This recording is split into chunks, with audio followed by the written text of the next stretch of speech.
Monday morning to you, and welcome to this week's edition of Tea or Coffee and High Impact Television.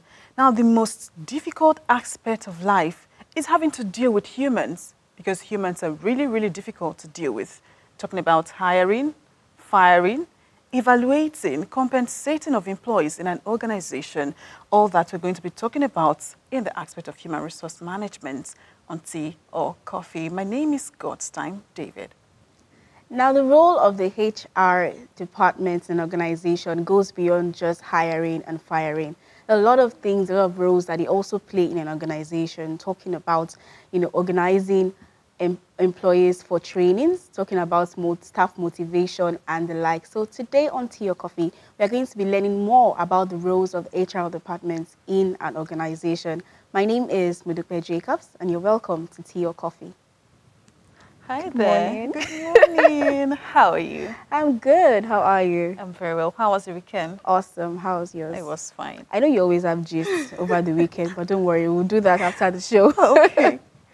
Right. So we're talking about HR, human resource management in an organizational innovation today. So when we talk about HR, what comes to your mind? Hiring and firing? Yes.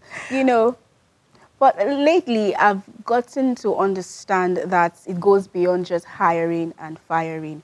Luckily for me, there was a time when I took a very short course in human resource, and then I was wowed because it has to do with, you have to have interpersonal skills. You have to, be able to, more of psychology, and be able to relate with people, yes, in an organization, to be able to know, because sometimes one of the roles of the HR department is to know how to fix staff for particular specific roles in an organization. And if you do not know them, if you don't have interpersonal, relationship with them, you wouldn't be able to do that. So I think I've learned that it goes beyond just hiring and firing of staff. Yeah, like you said, it also has to do with psychology. You have to understand them. Yes. You have to understand them when you employ the person. Eventually, you have to take out time. You don't need to read the person, but you should have this ability to understand the person. And it also has to do with mental assessment. You have to be able to assess people. You have to be able to assess people and know when to ask them to do a particular task. Not everybody can work under pressure. For instance, you have employee A, employee B. You should know which one can survive or can actually work under pressure. So it's beyond hiring and firing. And, I feel like the HR department, that human resource department, has a very key role when it comes to the organization. They hold a very key place in an organization. And, sometimes not all organizations can actually afford a human resources department. So some actually fall back on human resources consultants, but still it will be nice if all organizations, can have human resources departments, because then they'll be able to perform their key roles and functions in the organization and makes things easier in terms of hiring, firing, and the training, yes, compensating, and the likes. Okay, let's not exhaust everything. We're not authorities in this field. We're going to be taking a short break now. When we come back, we'll be introducing our guests in the house. Don't go away. Stay with us.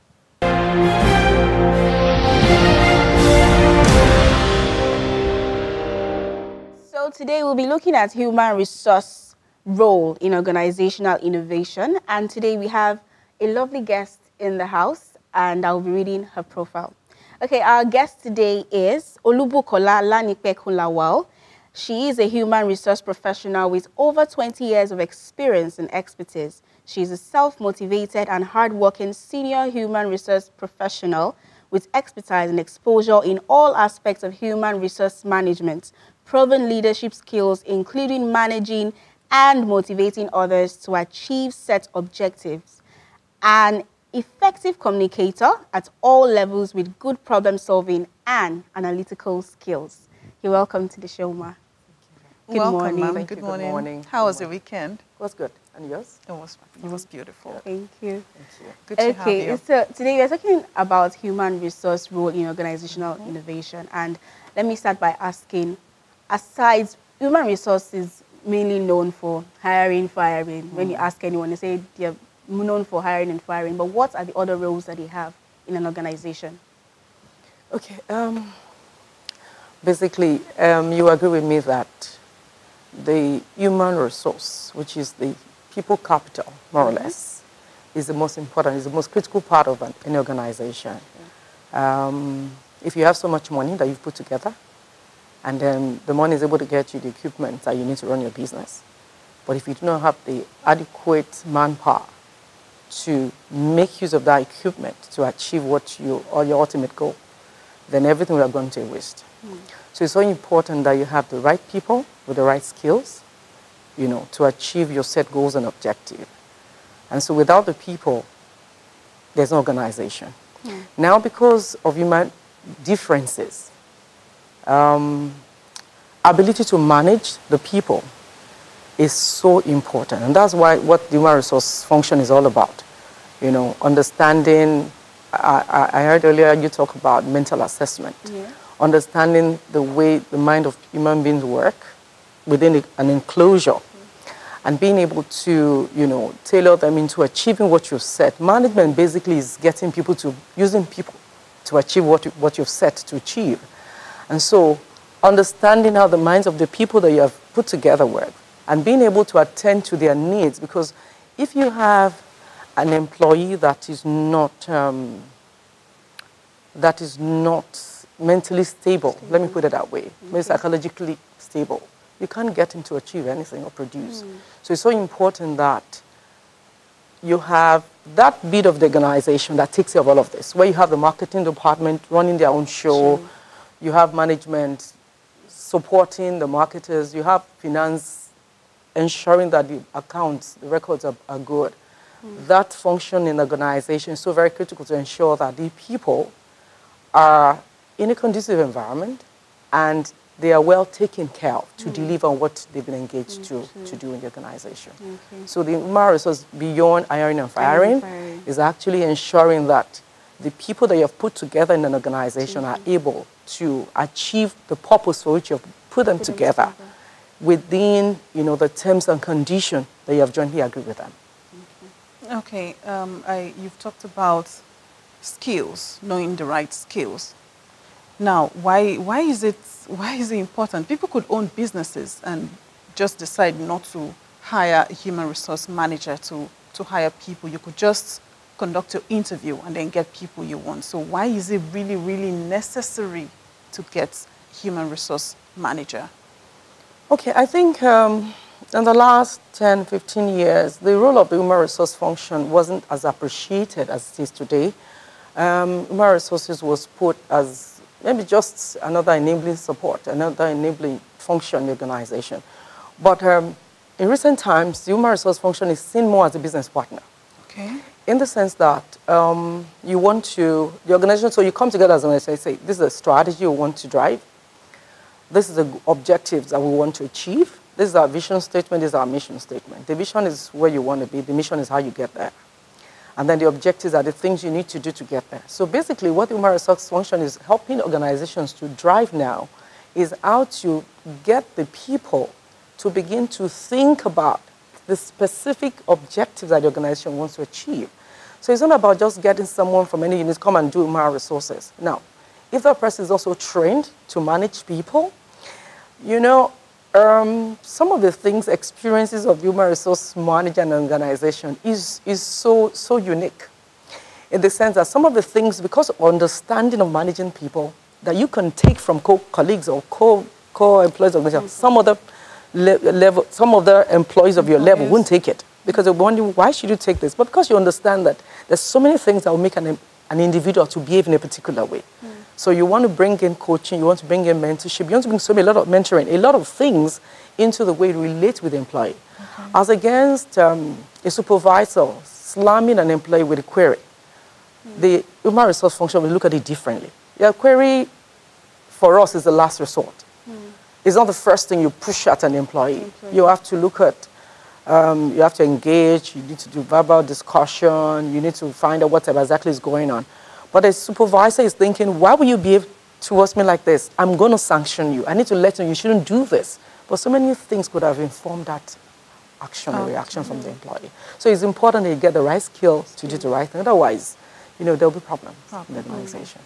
Okay, with what you've said now, I can deduce that as an human resource manager, you should be emotionally intelligent. Highly. You should have investigative skills in case something goes wrong, and then you have to look into it properly. Yeah. But what other qualities does a human resource manager have? Okay, like I said before, I've said it, people management skill, ability to manage people. Manage people.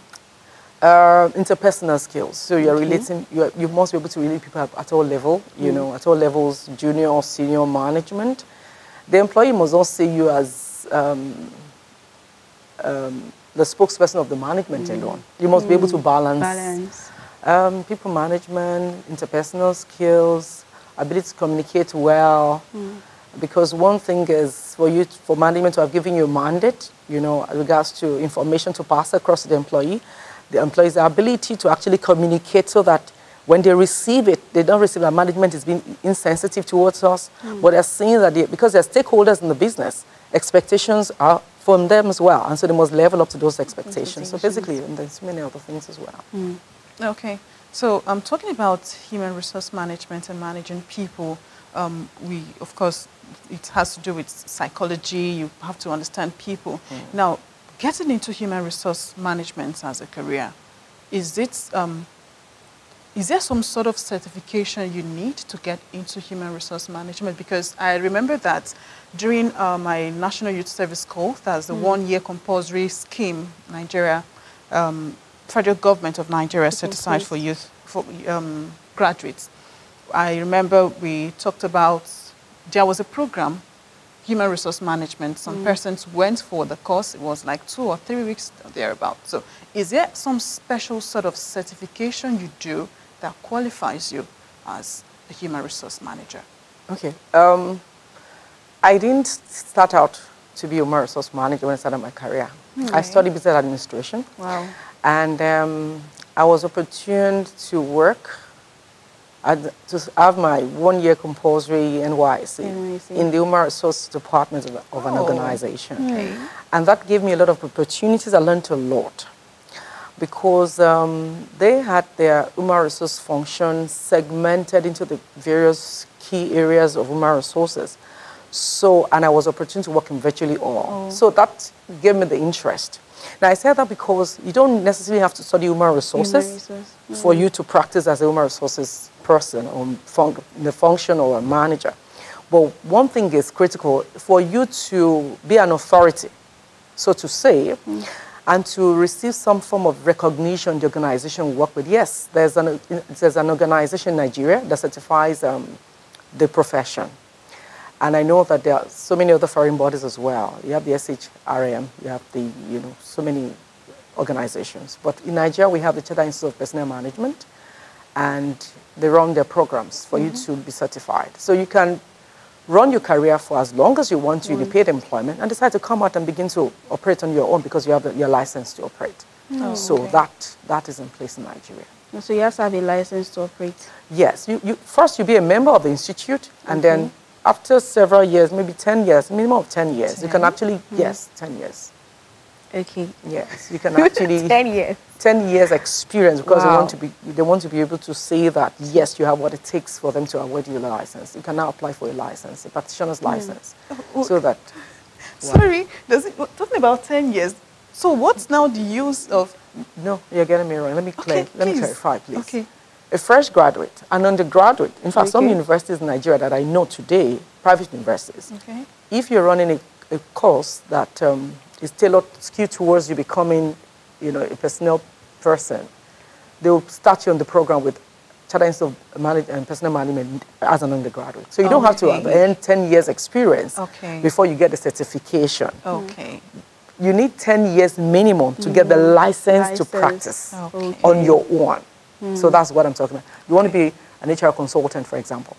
So you want to just consult and offer your professional advice organization. Then you need a practitioner's license. That gives some credibility to what you're doing.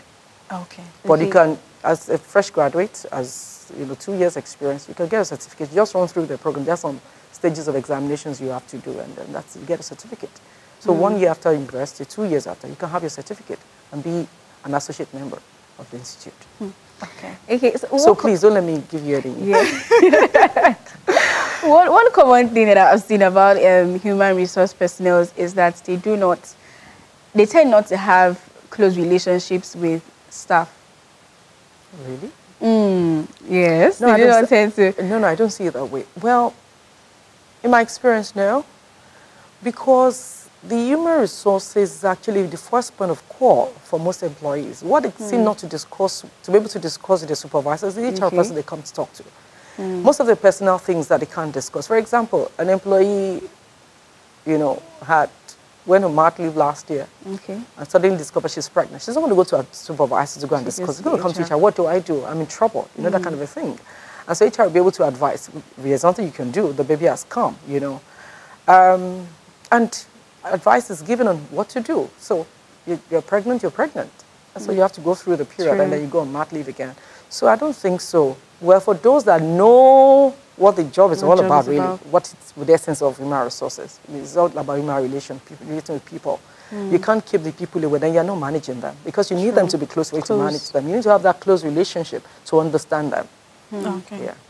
All right, so let's get to hiring. Okay. Now, taking away the specialty of the career, are there special rudiments they look out for when hiring? Because I heard of a story where some time ago, a particular company was hiring. They called for over 500 persons.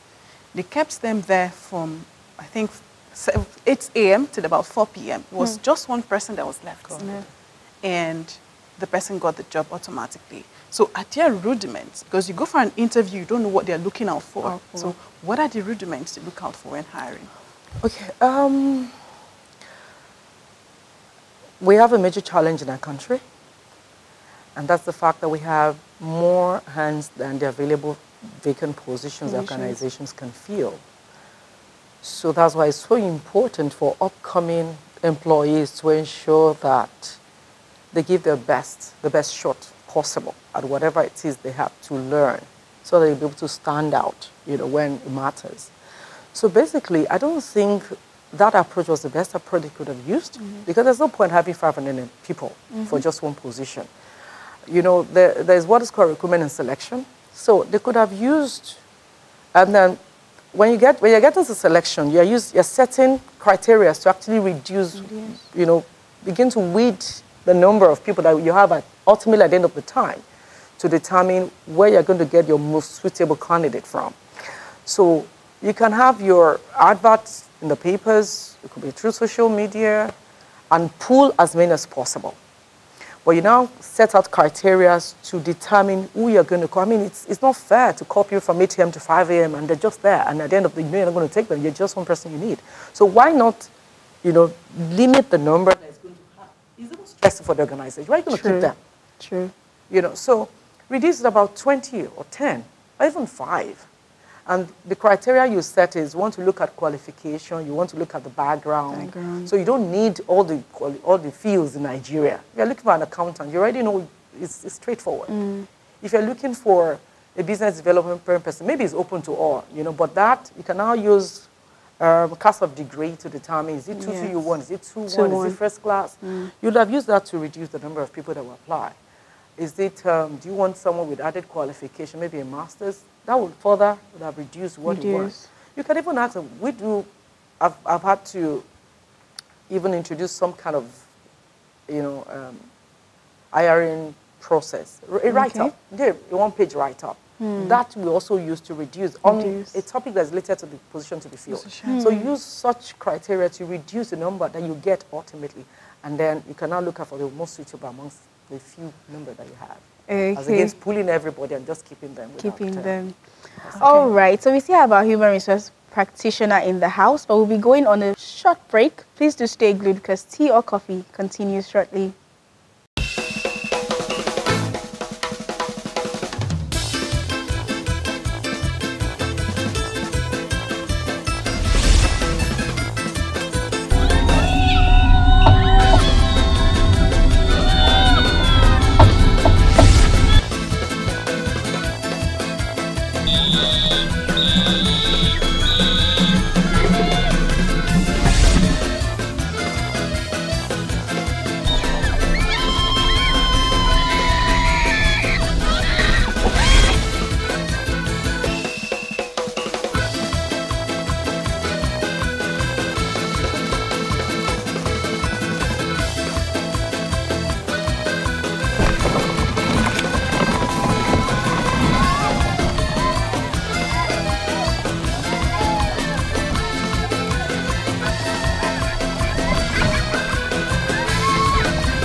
welcome back to Tea or Coffee on High Impact Television. Because we've been talking about role of HR in an organizational innovation.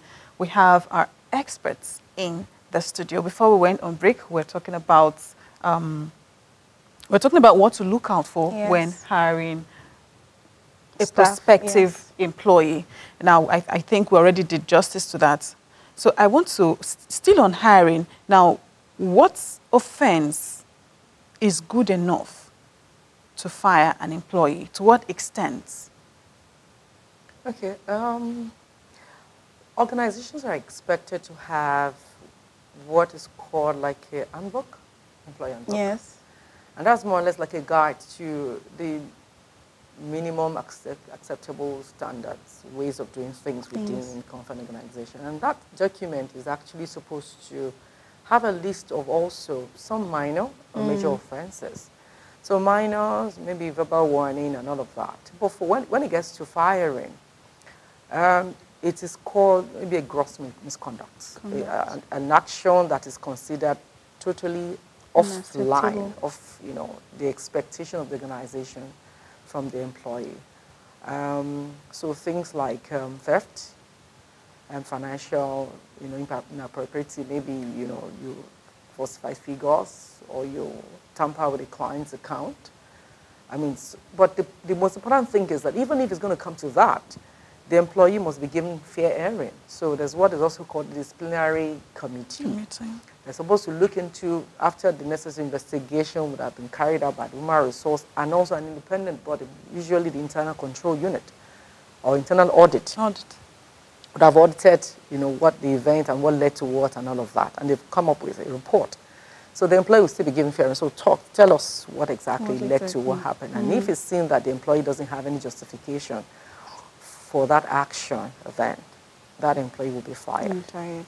There are two types. The employee's employment could be terminated. If the employee is terminated, then the employee has the right to all his benefits, salaries, gratuity, as the case may be. But if it is dismissal, the employee doesn't get anything. And forfeits everything that is worked for in the organization. Wow. Okay, so when it comes to human resource personnel at the department, do they also engage in customer relations? Within the unit? Yes. Oh, yes, because you're dealing with people. I mean, you're dealing with people. In the event that you have an occasion where some organizations, they do 360 degrees assessment. And you have peer-to-peer assessment, you have direct report to supervisor, and then you have supervised top, bottom, bottom up. It's important that you relate with everybody well because you're going to be assessed. I once had, there was this Harvard business case study, Morgan Stanley. There was a manager. It was brought in for the purpose of helping the organization to improve on their business. He was a good marketer. He was known for that in the industry. So the then MD brought him to help improve his books. And so he was told that if he did very well within his 1 year of stay, he was going to be promoted as the MD of another subsidiary. And so the guy went to work. He did all that was required. He improved the books and he made the money. But he wasn't a good person with his people. I mean, his team members, they couldn't see him. They were seeing him, but they were not seeing him. He wasn't talking to them. He wasn't relating to them. And so the question was, how was he able to even talk to the customers for them to bring in the business that was able to improve the, the revenue of the organization? And so when he was appraised at time, they had 360 degrees assessment. So they had peer, he had top, bottom, he had bottom up. And everybody said it wasn't a no-no, it was a no-no. It wasn't good. That they can't relate with him at his current level. Will they be able to relate when he becomes the MD? No. So his assessment was poor. And because the organization had a very strict, process towards what the benefit that comes to you from the appraiser process, it didn't earn that promotion. So the question was, what should he do? Because the main reason why he joined the organization was because if he was able to improve the revenue of the bank, of the organization, he will become the MD of the subsidiary. So should he leave or should he stay? Or some said, oh, he should leave because it was promised. Some said, no, he should stay. But the decision he took was to stay because he realized that he had a weakness that he needed to work on. If he ran away from it at that point in time, he would still be waiting for him in the future. So he decided to stay and learn. And one other key thing was that the MD that recruited him didn't even let him know that that was critical to a critical part of that promotion that he so desired, that he must have very good interpersonal skills. So he decided to pull that up and then learn to relate with people, improve the teeth, and he got the promotion. So whether within the human resource function or outside of it, intra or inter, it's so important that you relate well with people. Wow. Okay. So that means your interpersonal skills has to be top-notch. Top-notch. Yes. Yeah. All right. Let's get into the aspect of financing. Okay. Payroll. Is it the duty of the HR department to handle payroll? Yes, please. It's the duty of human resources. Because in the first instance, it's the human resources that negotiates remuneration with the prospective employees before he joins the organization. It's human resources that determines, at every point in time, what the overhead cost of the organization is. So we have 100 employees today. Our overhead cost is 100,000. The budget we have set is 120,000. Even if we're going to take in anyone, we can't afford to do anything beyond the 20% thereabout on it. So it is the duty of, because it is the human resource function also that not only discusses remuneration, agrees it, communicates it, explains it, interprets it to the new hire. Because, you have some organizations have both guarantee and variable pay. So it is the human resource that will help the new employee to understand the makeup of all of this, the various types of remuneration that they have. And then we have what is called benefits in kind, that you don't earn in cash. Is that you go to the hospital, you bring your receipts, and then you're refunded for what you spent. So it is human resource function that handles payroll. Okay. While you were speaking, you said something. Now, I want to ask, is it, for instance, you interview someone, you have a flat rate. For instance, you want to pay the person 120K.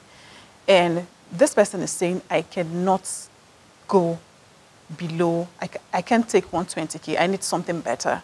And the HR says that this person is really qualified for this position. Would you go beyond your budget? Well, there are instances when you do that. Just make justification for that overage on what you have said. But also, what most important is the fact that you also need to be careful.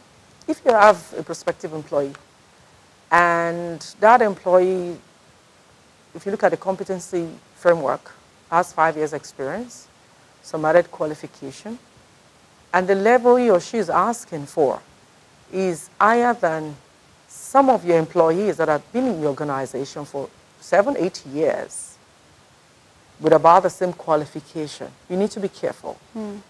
So that in bringing that person in, you don't demoralize the existing employees that you have. Because, when you begin to have disgruntled employees, it's not good for an organization.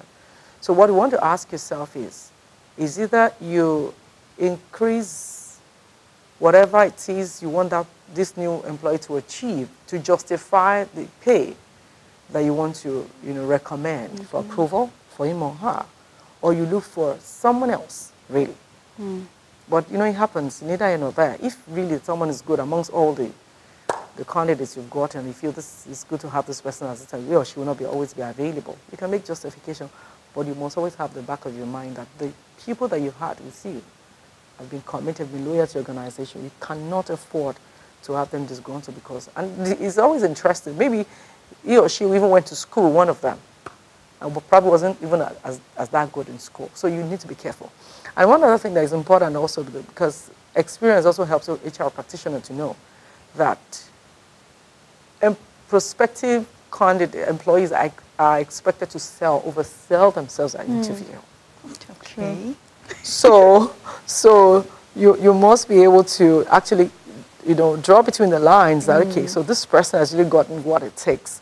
And beyond the various stages of interview process for hiring might have put in place, you may not even be able to determine fully 100%, because some of these things are not tested during the process. It's when you put the person on the job.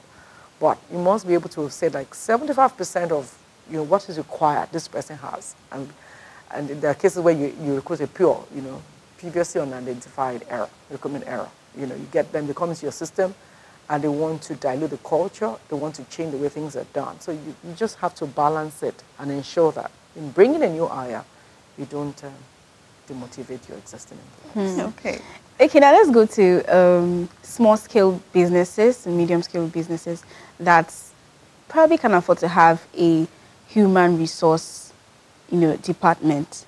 Is it necessary to have it, or they can employ the services of a human resource consultant? Well, I know that some organizations, they outsource that particular function because they can't afford it, like you said, because human resources is a whole lot. And it depends on how far the organization is looking, really. Okay. Hiring alone is a whole lot. I mean, when you look at, now talk about manpower development, confession of benefit, is a whole lot. There's so many, functions within human resource bit that takes so much. So we've had to consult for some organization in terms of recruitment. They couldn't do it themselves, so they just decided it over. We need this position recruit for us. So, and a lot of organizations do that.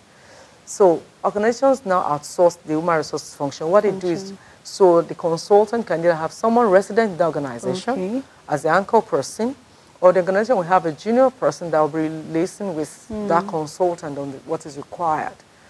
And as we're going on with robotics and all, I think in the next 10, 15, 20 years, a lot of that might be happening because there won't be need really to have someone sit down to managing people when you can have systems do some of these things. So artificial intelligence is competing with our job so much. Okay. Amazingly, you've had 20 years experience as a HR professional. What will you say is the common challenge that human resource department face? There are quite a lot of them. Okay. Like I said, you're the face between management and the employee.